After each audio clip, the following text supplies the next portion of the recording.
नमस्कार। मन की बात ने वर्ष 2020 में अपना आधा सफर अब पूरा कर लिया है। इस दौरान हमने अनेक विषयों पर बात की।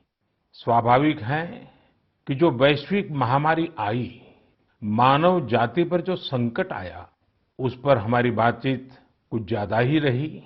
लेकिन इन दिनों मैं देख रहा हूं, लगातार लोगों में एक विषय पर चर्चा हो रही है कि आखिर ये साल कब बीतेगा। कोई किसी को फोन भी कर रहा है तो बातचीत इसी विषय से शुरू हो रही है।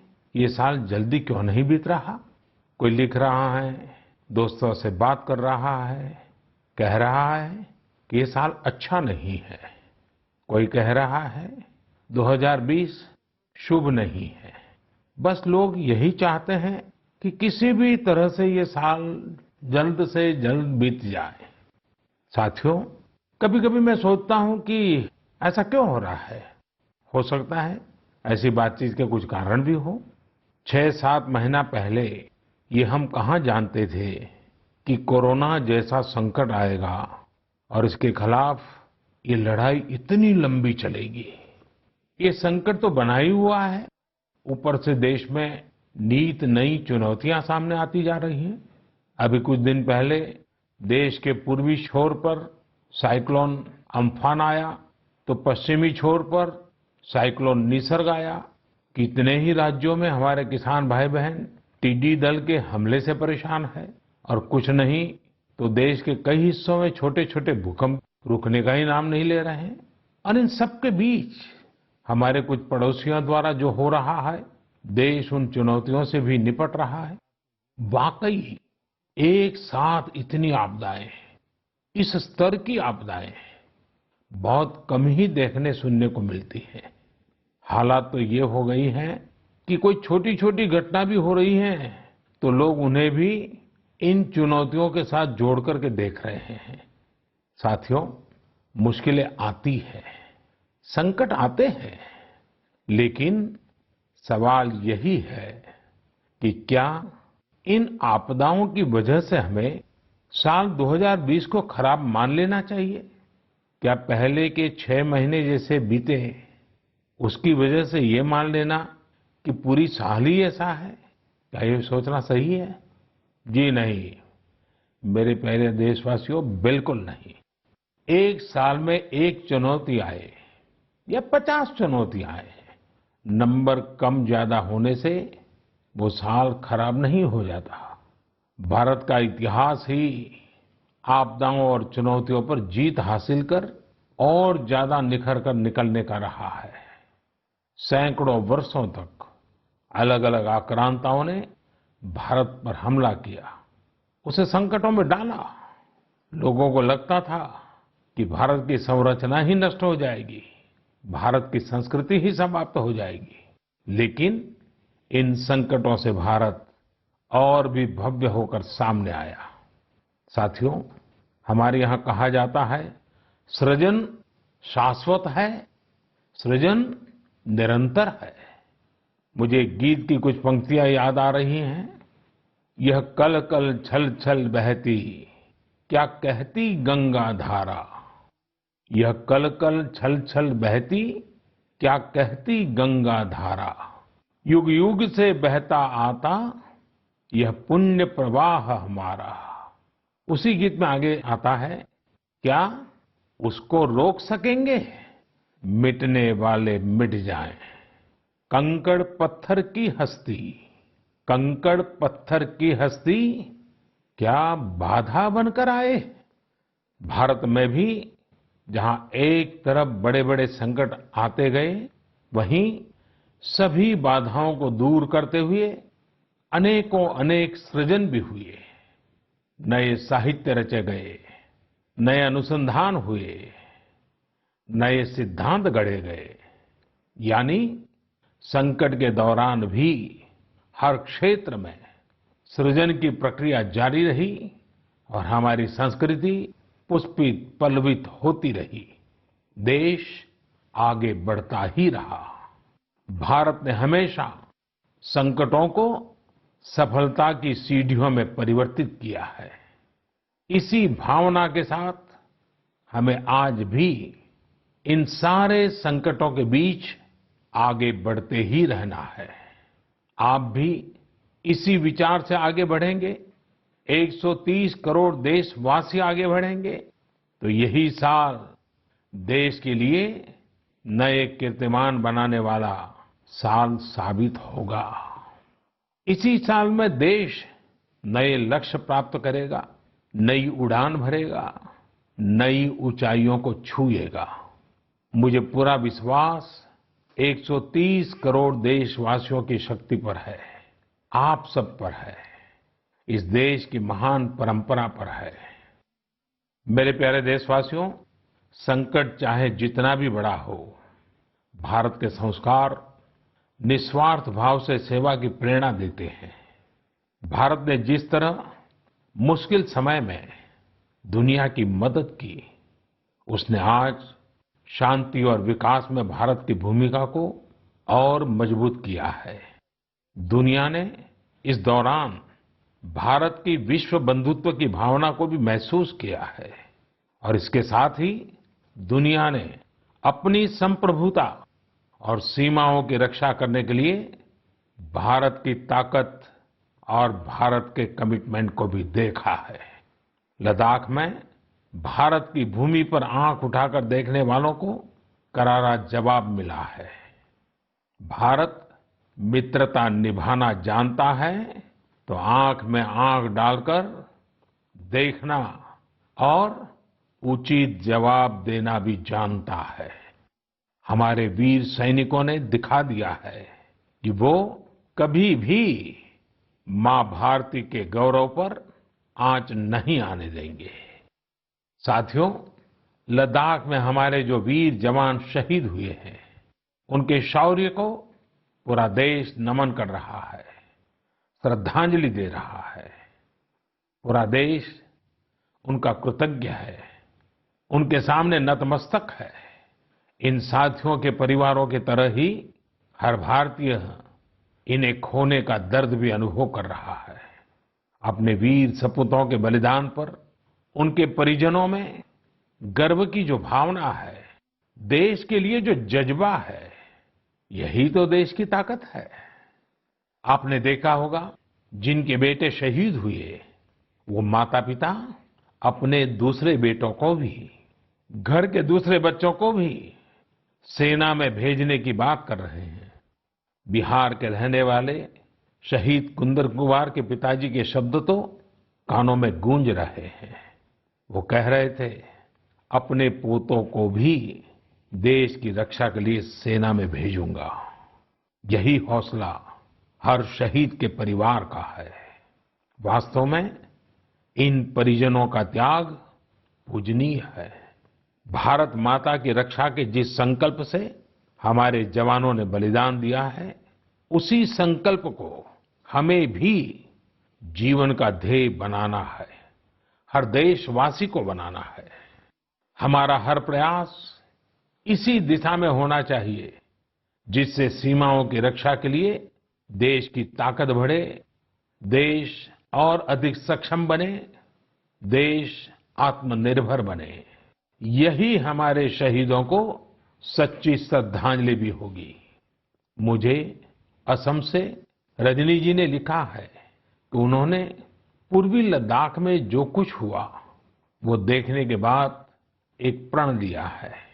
प्रण ये कि वो लोकल ही खरीदेंगे, इतना ही नहीं, लोकल के लिए वोकल भी होगी।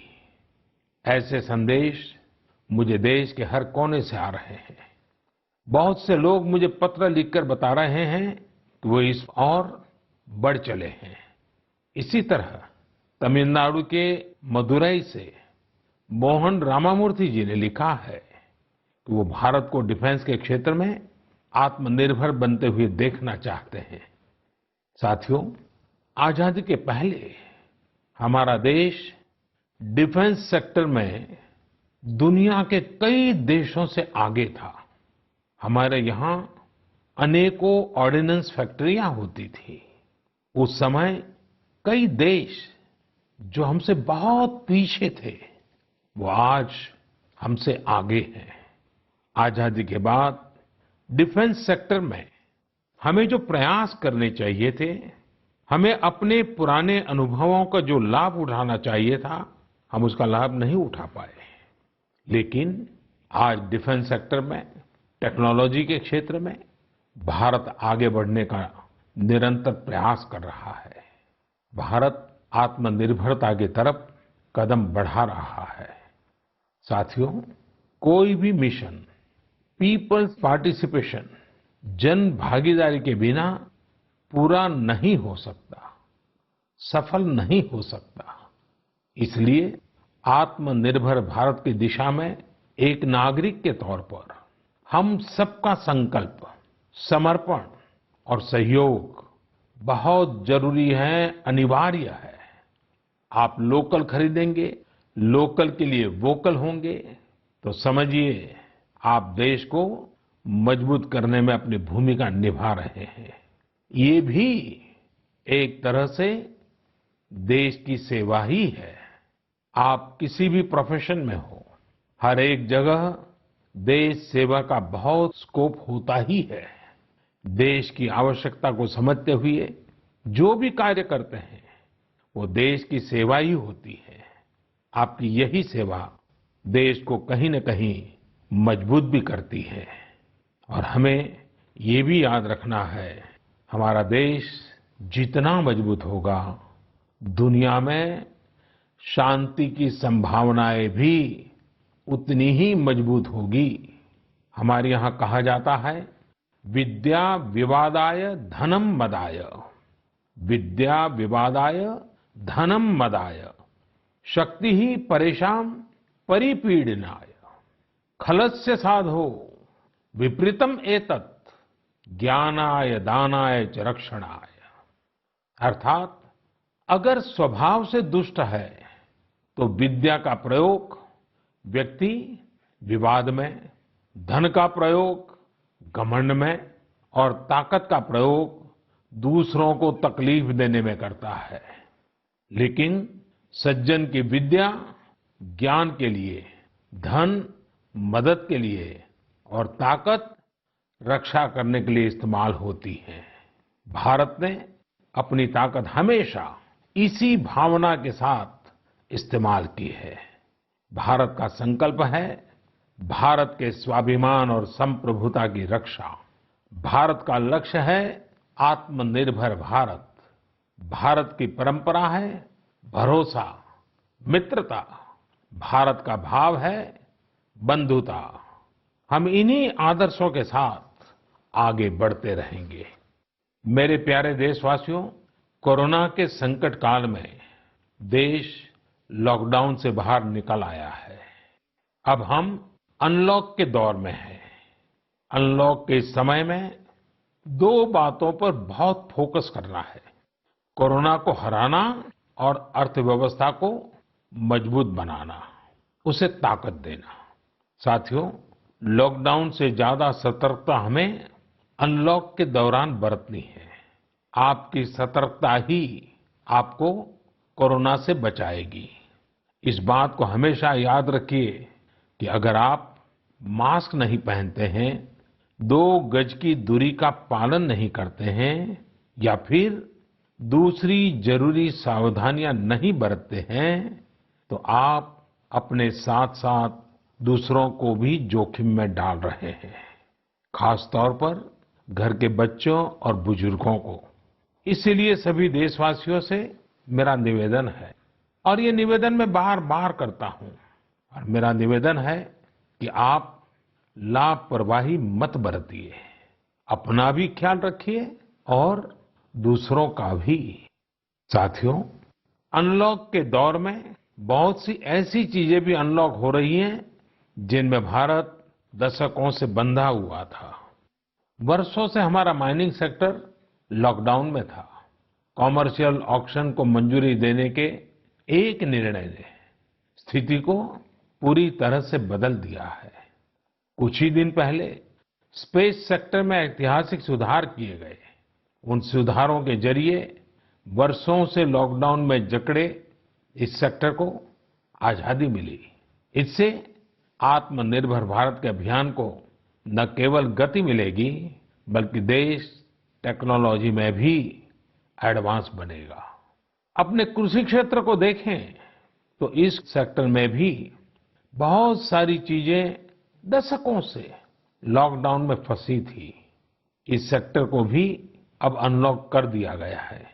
इससे जहां एक तरफ किसानों को अपनी फसल कहीं पर भी किसी को भी बेचने की आजादी मिली है, वहीं दूसरी तरफ उन्हें अधिक ऋण मिलना भी सुनिश्चित हुआ है।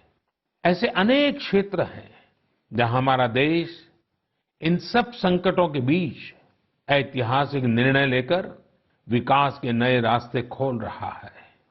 मेरे प्यारे देशवासियों, हर महीने हम ऐसी खबरें पढ़ते और देखते हैं जो हमें भावुक कर देती हैं।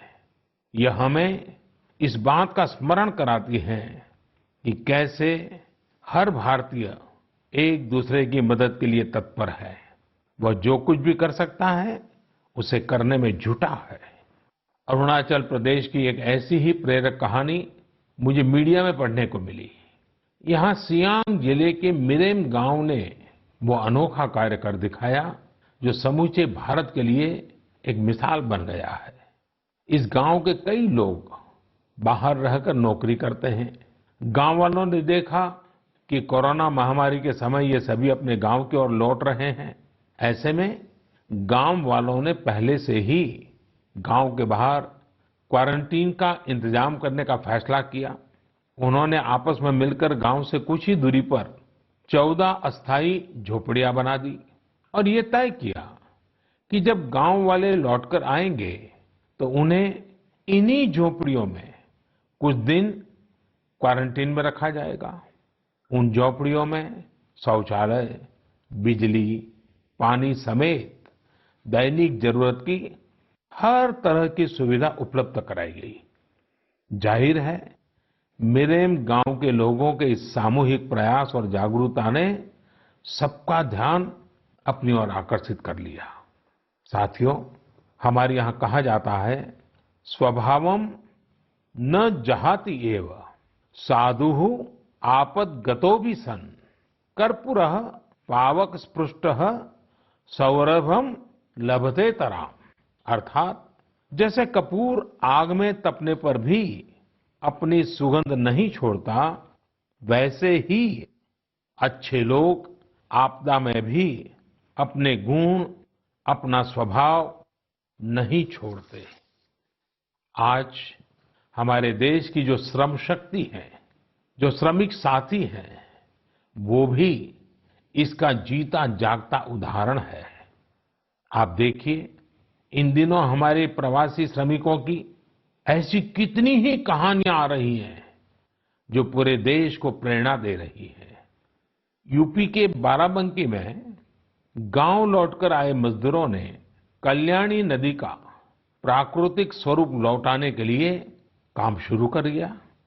नदी का उद्धार होता देख आसपास के किसान, आसपास के लोग भी उत्साहित हैं।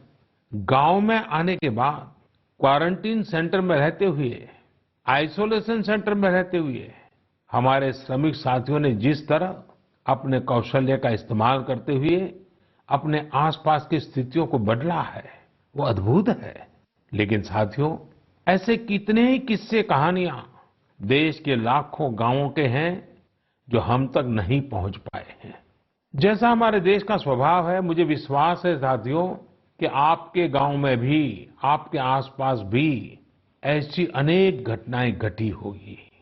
अगर आपके ध्यान में ऐसी बात आई है तो आप ऐसी प्रेरक घटना को मुझे जरूर लिखिए। संकट के इस समय में ये सकारात्मक घटनाएं, ये कहानियां औरों को भी प्रेरणा देगी।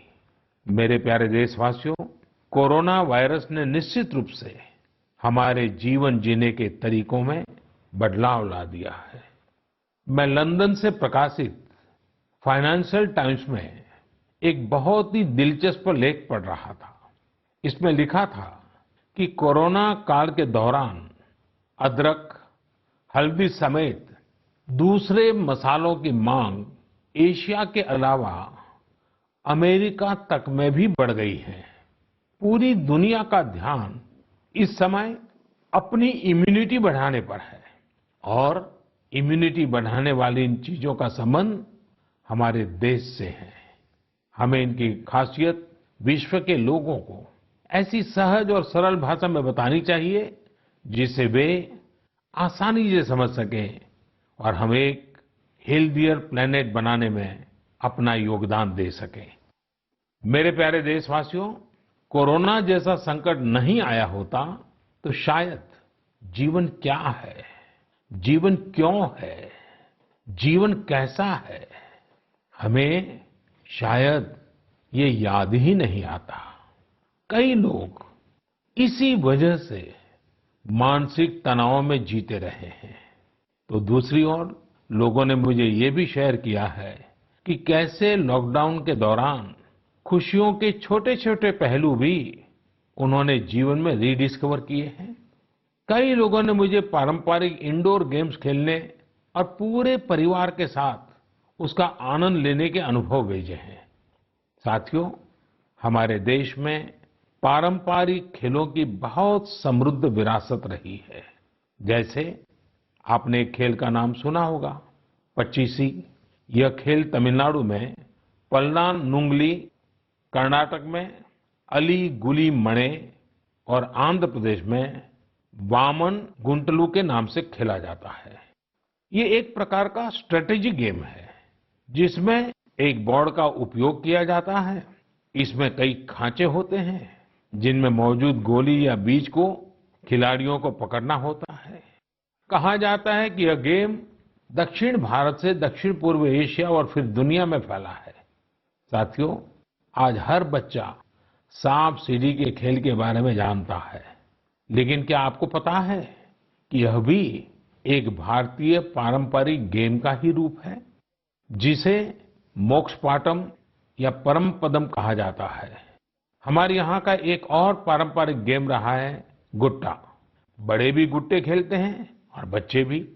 बस एक ही साइज के 5 छोटे पत्थर उठाएं और आप गुट्टे खेलने के लिए तैयार। एक पत्थर हवा में उछालिए और जब तक वो पत्थर हवा में हो आपको जमीन पर रखे बाकी पत्थर उठाने होते हैं। आमतौर पर हमारे यहाँ इंडोर खेलों में कोई बड़े साधनों की जरूरत नहीं होती है। कोई एक चौक या पत्थर ले आता है, उसे जमीन पर ही कुछ लकीरें खींच देता है और फिर खेल शुरू हो जाता है। जिन खेलों में डाइस की जरूरत पड़ती है, कौड़ियों से या इमली के बीज से भी काम चल जाता है। साथियों, मुझे मालूम है आज जब मैं ये बात कर रहा हूं, कितने ही लोग अपने बचपन में लौट गए होंगे। कितनों को ही अपने बचपन के दिन याद आ गए होंगे। मैं यही कहूंगा कि उन दिनों को आप भूले क्यों है, उन खेलों को आप भूले क्यों है। मेरा घर के नाना नानी, दादा दादी, घर के बुजुर्गों से आग्रह है कि नई पीढ़ी में ये खेल आप अगर ट्रांसफर नहीं करेंगे तो कौन करेगा। जब ऑनलाइन पढ़ाई की बात आ रही है तो बैलेंस बनाने के लिए, ऑनलाइन खेल से मुक्ति पाने के लिए भी हमें ऐसे करना ही होगा। हमारी युवा पीढ़ी के लिए भी, हमारे स्टार्टअप्स के लिए भी यहाँ एक नया अवसर है और मजबूत अवसर है। हम भारत के पारंपरिक इंडोर गेम्स को नए और आकर्षक रूप में प्रस्तुत करें। उनसे जुड़ी चीजों को जुटाने वाले, सप्लाई करने वाले स्टार्टअप्स बहुत पॉपुलर हो जाएंगे।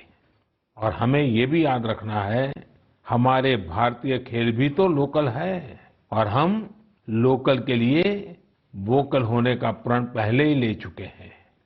और मेरे बाल सखा मित्रों, हर घर के बच्चों से, मेरे नन्हे साथियों से भी आज मैं एक विशेष आग्रह करता हूं।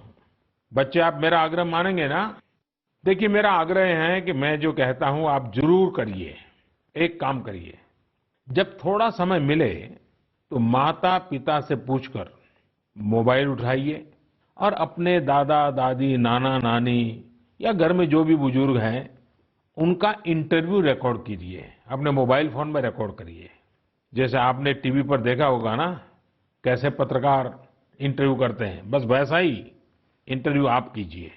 और आप उनसे सवाल क्या करेंगे, मैं आपको सुझाव देता हूं।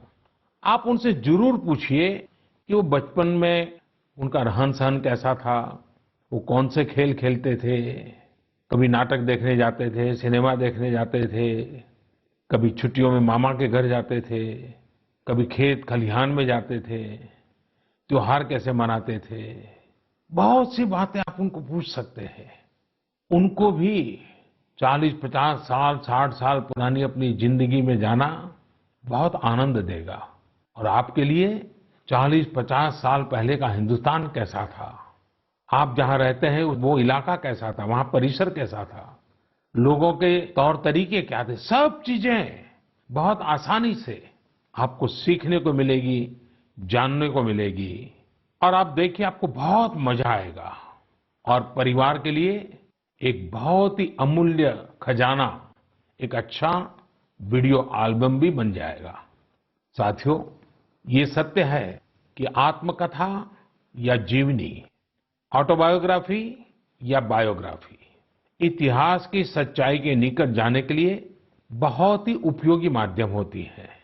आप भी अपने बड़े बुजुर्गों से बातें करेंगे तो उनके समय की बातों को, उनके बचपन, उनके युवा काल की बातों को और आसानी से समझ पाएंगे। ये बेहतरीन मौका है कि बुजुर्ग भी अपने बचपन के बारे में, उस दौर के बारे में अपने घर के बच्चों को बताएं। साथियों, देश के एक बड़े हिस्से में अब मानसून पहुंच चुका है। इस बार बारिश को लेकर मौसम विज्ञानी भी बहुत उत्साहित हैं, बहुत उम्मीद जता रहा है। बारिश अच्छी होगी तो हमारे किसानों की फसलें अच्छी होगी, वातावरण भी हरा भरा होगा। बारिश के मौसम में प्रकृति भी जैसे खुद को रिजुवेनेट कर लेती है, मानव प्राकृतिक संसाधनों का जितना दोहन करता है, प्रकृति एक तरह से बारिश के समय उनकी भरपाई करती है, रिफिलिंग करती है। लेकिन ये रिफिलिंग तभी हो सकती है जब हम भी इसमें अपनी धरती माँ का साथ दें, अपना दायित्व निभाएं। हमारे द्वारा किया गया थोड़ा सा प्रयास प्रकृति को, पर्यावरण को बहुत मदद करता है। हमारे कई देशवासी तो इसमें बहुत बड़ा काम कर रहे हैं। कर्नाटक के मंडावली में एक 80-85 साल के बुजुर्ग हैं कामेगौड़ा जी। कामेगौड़ा जी एक साधारण किसान है, लेकिन उनका व्यक्तित्व बहुत असाधारण है। उन्होंने एक ऐसा काम किया है कि कोई भी आश्चर्य में पड़ जाएगा। 80-85 साल के कामेगौड़ा जी अपने जानवरों को चराते हैं, लेकिन साथ साथ उन्होंने अपने क्षेत्र में नए तालाब बनाने का भी बीड़ा उठाया हुआ है। वे अपने इलाके में पानी की समस्याओं को दूर करना चाहते हैं, इसलिए जल संरक्षण के काम में छोटे छोटे तालाब बनाने के काम में जुटे हैं। आप हैरान होंगे कि 80-85 वर्ष के कामेगौड़ा जी अब तक 16 तालाब खोद चुके हैं, अपनी मेहनत से, अपने परिश्रम से। हो सकता है कि जो तालाब उन्होंने बनाए वो बहुत बड़े न हो, लेकिन उनका ये प्रयास बहुत बड़ा है। आज पूरे इलाके को इन तालाबों से एक नया जीवन मिला है। साथियों, गुजरात के वडोदरा का भी एक उदाहरण बहुत प्रेरक है। यहाँ जिला प्रशासन और स्थानीय लोगों ने मिलकर एक दिलचस्प मुहिम चलाई। इस मुहिम की वजह से आज वडोदरा में 1000 स्कूलों में रेन वाटर हार्वेस्टिंग होने लगी है।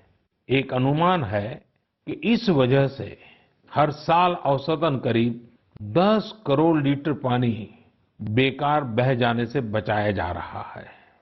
साथियों, इस बरसात में प्रकृति की रक्षा के लिए, पर्यावरण की रक्षा के लिए हमें भी कुछ इसी तरह सोचने की, कुछ करने की पहल करनी चाहिए। जैसे कई स्थानों पर गणेश चतुर्थी को लेकर तैयारियां शुरू होने जा रही होगी, क्या इस बार हम प्रयास कर सकते हैं कि इको फ्रेंडली गणेश जी की प्रतिमाएं बनाएंगे और उन्हीं का पूजन करेंगे? क्या हम ऐसी प्रतिमाओं के पूजन से बच सकते हैं जो नदी तालाबों में विसर्जित किए जाने के बाद जल के लिए, जल में रहने वाले जीव जंतुओं के लिए संकट बन जाती है। मुझे विश्वास है आप ऐसा जरूर करेंगे। और इन सब बातों के बीच हमें ये भी ध्यान रखना है कि मानसून के सीजन में कई बीमारियां भी आती हैं। कोरोना काल में हमें इनसे भी बचकर रहना है। आयुर्वेदिक औषधियां, काढ़ा, गर्म पानी, इन सब का इस्तेमाल करते रहिए, स्वस्थ रहिए। मेरे प्यारे देशवासियों, आज 28 जून को भारत अपने एक भूतपूर्व प्रधानमंत्री को श्रद्धांजलि दे रहा है, जिन्होंने एक नाजुक दौर में देश का नेतृत्व किया। हमारे ये पूर्व प्रधानमंत्री श्री पीवी नरसिम्हा राव जी की आज जन्म शताब्दी वर्ष की शुरुआत का दिन है। जब हम पीवी नरसिम्हा राव जी के बारे में बात करते हैं तो स्वाभाविक रूप से राजनेता के रूप में उनकी छवि हमारे सामने उभरती है। लेकिन ये भी सच्चाई है कि वो अनेक भाषाओं को जानते थे, भारतीय एवं विदेशी भाषाएं बोल लेते थे। वे एक और भारतीय मूल्यों में रचे बसे थे तो दूसरी ओर उन्हें पाश्चात्य साहित्य और विज्ञान का भी ज्ञान था। वे भारत के सबसे अनुभवी नेताओं में से एक थे। लेकिन उनके जीवन का एक और पहलू भी है और वो उल्लेखनीय है, हमें जानना भी चाहिए। साथियों, नरसिम्हा राव जी अपनी किशोरावस्था में ही स्वतंत्रता आंदोलन में शामिल हो गए थे। जब हैदराबाद के निजाम ने वंदे मातरम गाने की अनुमति देने से इनकार कर दिया था, तब उनके खिलाफ आंदोलन में उन्होंने भी सक्रिय रूप से हिस्सा लिया था। उस समय उनकी उम्र सिर्फ 17 साल थी। छोटी उम्र से ही श्रीमान नरसिम्हा राव अन्याय के खिलाफ आवाज उठाने में आगे थे। अपनी आवाज बुलंद करने में कोई कोर कसर बाकी नहीं छोड़ते थे। नरसिम्हा राव जी इतिहास को भी बहुत अच्छी तरह समझते थे। बहुत ही साधारण पृष्ठभूमि से उठकर उनका आगे बढ़ना, शिक्षा पर उनका जोर, सीखने की उनकी प्रवृत्ति और इन सब के साथ उनकी नेतृत्व क्षमता, सब कुछ स्मरणीय है। मेरा आग्रह है कि नरसिम्हा राव जी के जन्म शताब्दी वर्ष में हम सभी लोग उनके जीवन और विचारों के बारे में ज्यादा से ज्यादा जानने का प्रयास करें। मैं एक बार फिर उन्हें अपनी श्रद्धांजलि अर्पित करता हूं। मेरे प्यारे देशवासियों, इस बार मन की बात में कई विषयों पर बात हुई। अगली बार जब हम मिलेंगे तो कुछ और नए विषयों पर बात होगी। आप अपने संदेश, अपने इनोवेटिव आइडियाज मुझे जरूर भेजते रहिए। हम सब मिलकर आगे बढ़ेंगे और आने वाले दिन और भी सकारात्मक होंगे। जैसा कि मैंने आज शुरू में कहा, हम इसी साल यानी 2020 में ही बेहतर करेंगे, आगे बढ़ेंगे और देश भी नई ऊंचाइयों को छुएगा। मुझे भरोसा है कि 2020 भारत को इस दशक में एक नई दिशा देने वाला वर्ष साबित होगा। इसी भरोसे को लेकर आप भी आगे बढ़िए, स्वस्थ रहिए, सकारात्मक रहिए। इन्हीं शुभकामनाओं के साथ आप सभी का बहुत बहुत धन्यवाद। नमस्कार।